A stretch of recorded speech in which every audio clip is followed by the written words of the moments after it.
রিজিক আর সম্মান এই দুইটা বিষয় কোনো বান্দার হাতে নেই, এটা আল্লাহ পাক রব্বুল আলামিনের হাতে। আল্লাহ পাক যাকে পছন্দ করেন তাকে রিজিক দান করেন, তাকে সম্মানও দান করেন।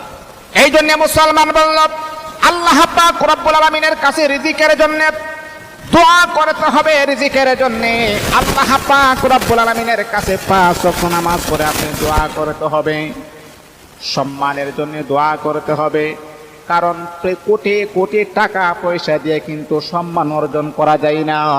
একটা মানুষ দিন আনে দিন খায়, তারপরে দেখবেন এলাকার মানুষ তাকে যথেষ্ট পরিমাণের সম্মান প্রদর্শন করে। এই জন্য সম্মান দেওয়ার মালিক আমার আল্লাহ, ইজ্জত দেওয়ার মালিক আমার আল্লাহ, রিজিক দেওয়ার মালিক আমার আল্লাহ। এই দুইটা জিনিস কিন্তু কোনো বান্দার হাতে আমার আল্লাহ দেন নাই। আমার আল্লাহ যাকে ইচ্ছা তাকে আমার আল্লাহ দুইটা নিয়ামত দান করে দেন।